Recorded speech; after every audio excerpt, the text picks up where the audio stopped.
way over 1,000 hours in the mountains with this piece of gear. And as usual with Arcteryx, the question is not, does it work? The question is it worth the price?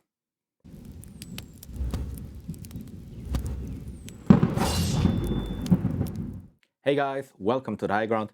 My name is Fabio, and today I'll bring you a review of the Arcteryx Atom SL hoodie. Maybe a little bit for my background. I'm a lot out in the mountains. I trained to become a Swiss mountain guide. And during that time, I wore the Arcteryx Atom SL for way over 1,000 hours. I would say it's closer to 2,000 hours, but I'm not sure if I reached them yet. So I called it the 1,000-hour review. To give you an idea of the time I wore this piece of clothing, this is the color with which we started. And this is actually where we are. And yes, it is the same color. I bought it the same color and I bought it actually at the same time. I just didn't have this with me. I left this at my mother's house, and this was the one I was wearing all the time. So a lot of time in the mountains. Now, before we really get into a review of this particular piece of gear, let's talk about what it wants to be and what it doesn't want to be. The naming conventions of Arcteryx can seem to be complex, but it is fairly easy. So they have a product line that is the first word. In this example, it's atom. And then the next two letters will tell you how heavy the piece of gear is compared to the other pieces in line. So the baseline is always the AR, the all-round. And then up from there, there is MX for winter stuff. There is SV for really hardcore survival stuff. And it goes down to LT, which is light, and SL, which is super light. Now let's talk about the first word, the atom. The Atom series wants to be an insulation jacket. It's not down, but Primaloft, and within the Atom series, we have different heaviness, different types of insulation. The second letter, the SL, shows us that this is the lightest version they have out of this product line. To get a little bit of feeling of it, let's compare it with the Atom AR, the all-round version. Now in my left hand, the blue one is the Atom AR, and this is the Atom SL. And I have them similar over my arms, and you can see that the Atom AR is much more bulky. There is much more insulation in this jacket than in this jacket. And the question is, for what would you need such a thin insulation jacket? Well, the answer is complex, but I think I can explain it fairly easily. In a previous video I made, and I will link it down in the description, I talked about having an action suit and having a suit that is actually for insulation or for rest for downtimes. I won't go too much into this concept in this video, but the idea is that you have one line of clothing that you wear that is basically made for movement, and one line of clothing that is made for when you rest, when you wait for your partners, when you have to belay somebody, or when you're in a bivouac. And the Atom SL is pretty clearly made for the movement part of mountaineering. And with that, to take the end to now, it does that very well. And I will show you the different parts of the Atom SL right now, so that you can get also an impression what this jacket is actually good at and maybe what you don't want to use it for. Okay, so this jacket is made for movement. In this regard, it is insulated in the front, and in the back you have almost no insulation in the arms. Those are pretty thin. It's basically a little bit of fabric, and in there you actually have a net. So it gives a little bit insulation. It's more than nothing, but it is really not a lot. And then you have a lot of areas where you have a very thin fleece. For example, here on the sides of the jacket, this line here, I don't know if you can see the slight color difference, but this is actually not insulated. It's a little bit stretchy and it is very breathable. So whenever you have a lot of transpiration or something like that, this will go out here, and it goes all the way from the lower part up into the arm.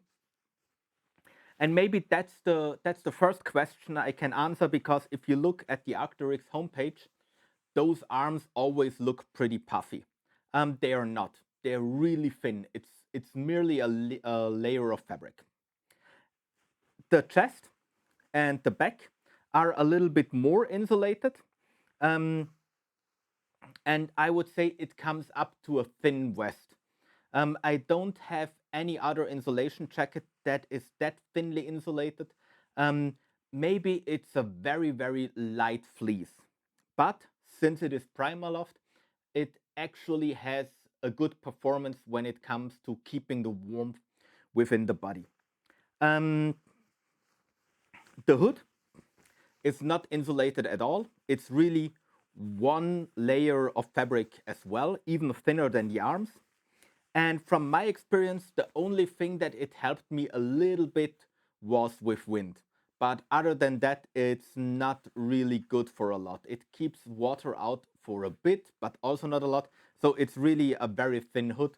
If you really want to have something for your head, then this is not the way to go. So you need something additionally, like a cap or hat or something like that. It is very simplistic. You have two pockets here. Both go to the inside. If you wear a climbing harness, they are still reachable, so they're not covered by the climbing harness, which I find pretty nice. And of course, you have a full-length zipper in the front, which goes down all the way, and you can take it on and off like a jacket. Now, as I said, I wear this jacket for movement, and I combine it with different layers below and on top of it. And with this combination, it is really one of the most versatile pieces of gear I have. I wore it in spring when I did only training and I was basically running up mountains. I wore it on 4,000-meter peaks. I wore it when I was climbing steep north faces in the Alps. I wore it in winter when we did ski traverses during the walking part of the ski traverse, so during the skinning part. Then I just put a vest on top of it. So it is really versatile. What it is not particularly good at is if you stop and you want something that keeps the warmth in. Just by the way how it is constructed, it is so breathable that it just necessarily lets out a little bit of warmth, especially here at the arms and up here from the body, in the area where you have the fleece, right? So is it windproof? Well, it is a little bit windproof. It can get pretty frosty at the arms, but the core of your body is very well insulated, and I hardly ever got cold with this one. Now, I wouldn't necessarily wear it for very cold activities like ice climbing, but it is a really good piece of gear for everything where you have a certain amount of physical exhaustion. Um, to sum this short video up, you can see it's fairly light. Um, the insulation value is definitely below other things like the Atom AR or the Patagonia Alpine Puff hoodie.